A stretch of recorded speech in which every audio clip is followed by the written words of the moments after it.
Hai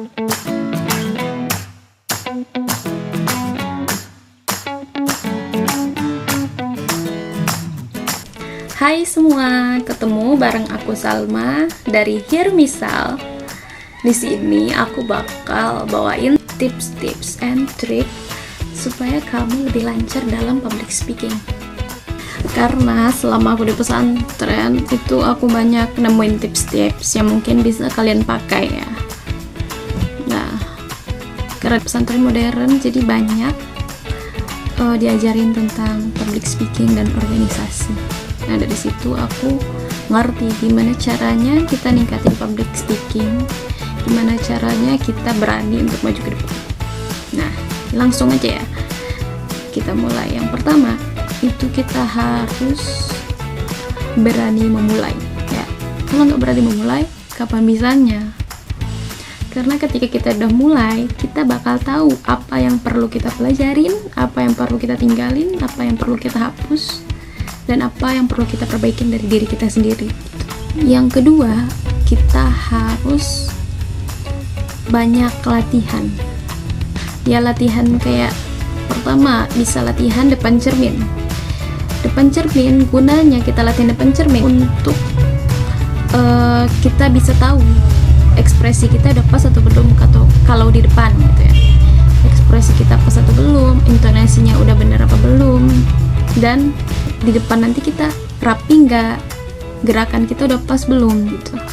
Nah, bisa juga yang kedua latihan di depan ya. Depan tuh misalnya depan kelas, misalnya kita lagi sekolah, kelas sudah kosong, kita coba ngomong di depan kelas gitu, karena itu ada hawa-hawa kayak ya berada di depan gitu ya, walaupun orangnya nggak ada, kita bisa bayangin orang itu ada gitu.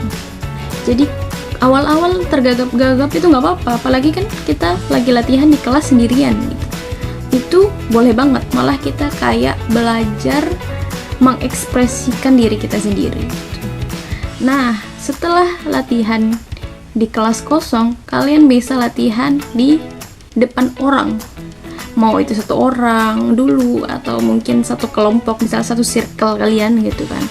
Nah, itu kalian coba ceritain apapun aja gitu, kayak ngomong di depan, gak usah kayak contoh ceramah, boleh ya kalau kalian yang memang mau jadi penceramah atau mau jadi guru misalnya gitu, di depan teman-teman kalian bisa sharing biasa, tapi teman-teman kalian harus dengerin gitu. Dan selanjutnya kalian bisa latihan di depan kelas dengan orang yang penuh. Kalian minta aja nih teman-teman kalian dengerin, kira-kira yang kurang apa gitu ya.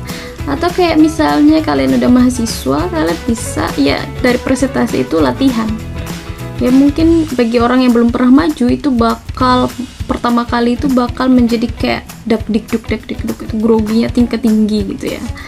Tapi dari situ kalian bisa belajar, gak usah takut gitu ya. Bagi kalian itu pelajaran yang bisa diambil untuk misalnya presentasi selanjutnya gitu ya.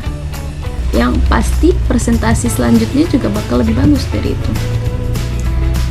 Nah, dari situ kalian mulai terbiasa, dari latihan sendiri sampai circle kalian, sampai satu kelas, itu udah bisa menjadikan kalian itu orang yang percaya diri.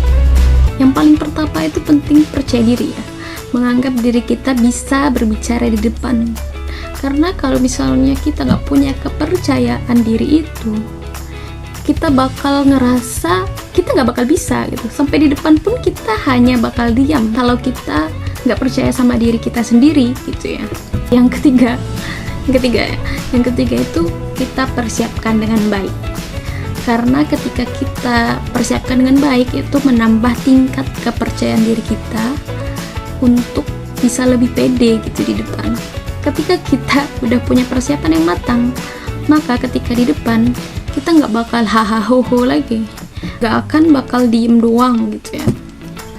Kayak udah ada nih materinya, tinggal kita sampaikan. Terakhir itu kalian harus minta evaluasi misalnya ke teman kalian, atau ke orang yang lebih bisa dari kalian tentang public speaking. Situ kalian bisa minta evaluasi, kira-kira apa yang kurang, kira-kira apa yang membuat kalian tuh terlihat banget groginya, atau apapun kesalahan-kesalahan kecil yang mungkin kalian nggak sadar gitu ngelakuinnya. Itu yang bisa aku sampaikan ya, sebagai orang yang sedang belajar juga public speaking gitu. Jadi dari aku di pesantren itu kayak banyak dapat insight untuk meningkatkan public speakingku. Walaupun aku juga sekarang sedang belajar gitu. Aku cuma mau nyampain buat teman-teman supaya bisa dipakai gitu ya. Karena kan ilmu harus dibagi, ya nggak sih?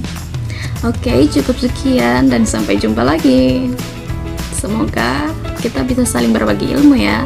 Kalau ada yang punya tambahan tips-tips lainnya, boleh ditulis di kolom komentar. Oke, dadah. Jadi, kalau kamu tertarik, jangan lupa subscribe channel Hirmisal untuk mendengar cerita-cerita lainnya.